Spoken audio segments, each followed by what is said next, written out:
কি মহারাজ, আপনি এখানে চুপচাপ মন খারাপ করে বসে আছেন? কিছু কি হয়েছে নাকি আপনার? আমাকে বলুন। না না, আসলে বাবা মায়ের কথা বড্ড মনে পড়ছিল। আর শুধু তাই নয়, আমার সেই কাছের মানুষটারও কথা যে আমার বড্ড মনে পড়ছিল। তাই আমি এখানে এভাবে বসে আছি আর কি। রাজকুমার, আমি আপনার মনের অবস্থাটা বুঝতে পারছি। আসলে অনেকটা দিন আপনি আপনার বাবা মায়ের কাছ থেকে অনেক দূরে রয়েছেন। তাছাড়া মহারাজ যে এখন কোথায় আছে সেটাও আমরা জানি না। হ্যাঁ মোড়ল মশাই, অভাগী যখন আপনাকে বলেছে যে রূপাকে সন্ধ্যের মধ্যে আপনার কাছে ফিরিয়ে নিয়ে আসবে, তখন আপনি আর এরকম চিন্তা করবেন না। আপনি নিশ্চিন্তে বাড়িতে ফিরে যান। আমার বিশ্বাস আমার অভাগী ঠিক রূপাকে ফিরিয়ে আনতে পারবে আপনার কাছে। সেই আশাটুকু আছে দেখেই তো আমি অভাগীর কাছে এলাম। কারণ আমি ভেবেছিলাম যে গ্রামের লোকজন দিয়ে কোনো একটা খোঁজ করব আমার মেয়েটার। কিন্তু তারপর আমার হঠাৎ মনে হলো অভাগীর কথা। কেন জানি না, আমার মন বারবার বলছিল যে একমাত্র অভাগী পারবে আমার রূপাকে আমার কাছে ফিরিয়ে আনতে। আর তাই তো আমি এখানে এসেছি। হ্যাঁ মোড়ল কাকা, আপনি আমাকে আশীর্বাদ করুন, আমি আপনার ভরসার মান রক্ষা করতে পারি। এবার আপনি নিশ্চিন্তে বাড়িতে ফিরে যান। তবে শুনুন, কোনো রকম চিন্তা করবেন না, আমি রূপাকে ফিরিয়ে নিয়ে আপনার কাছে আসবই। ঠিক আছে মা, তাহলে আমি বাড়িতে যাই। আর হ্যাঁ, আমি কিন্তু অপেক্ষা করে থাকবো রে মা। তুই আমার রূপাকে আমার কাছে নিয়ে আসিস। এ কথা বলে মোড়ল মশাই অভাগীদের বাড়ি থেকে চলে যায়।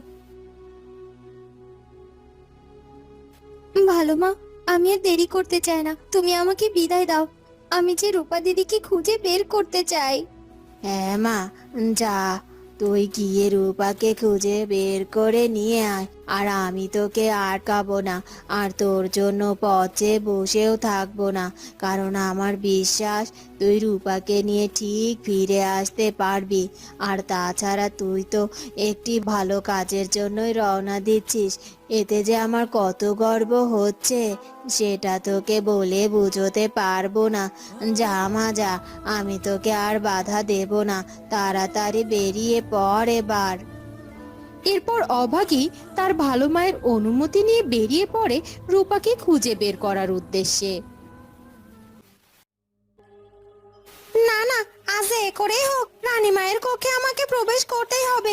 আর আমি যদি রানীমার কক্ষে প্রবেশ করতে না পারি আর রানীমার সাথে দেখাও করতে না পারি, তাহলে যে কিছুতেই সবকিছু জানতে পারবো না।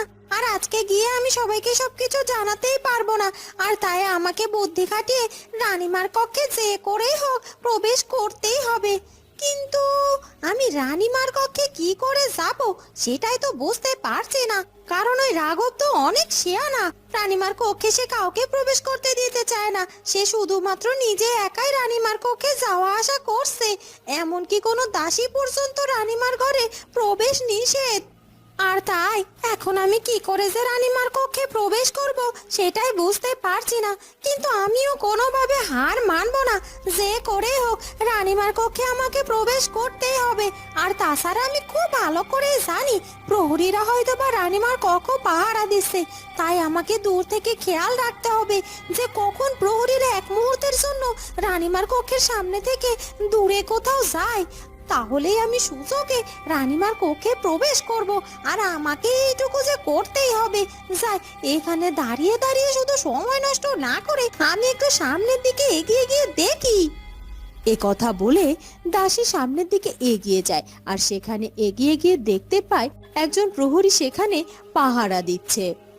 এই প্রহরীটা এখানে যেভাবে দাঁড়িয়ে আছে রানীমার কক্ষ পাহারা দেওয়ার জন্য, তাতে করে তো মনে হচ্ছে ও কিছুতেই এখান থেকে এক মুহূর্তের জন্য নড়বে না।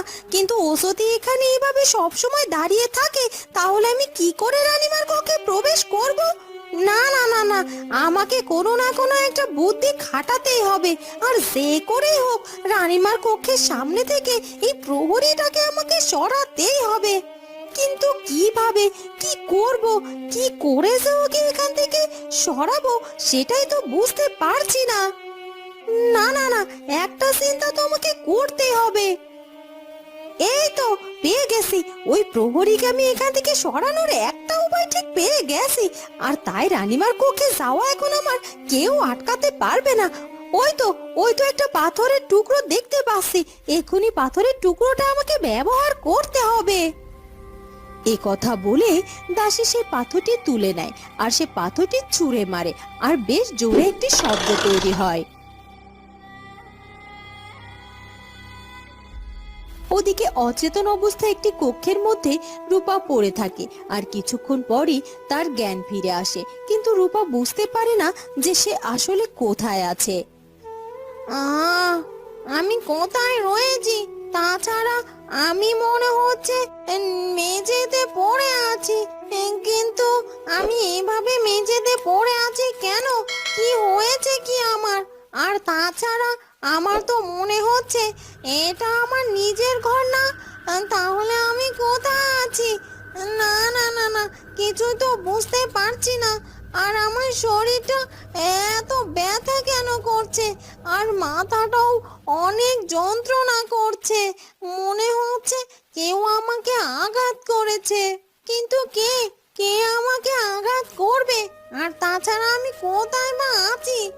বাবা, বাবা, কোথায় তুমি? বাবা, তুমি কি আমার কথা শুনতে পাচ্ছ?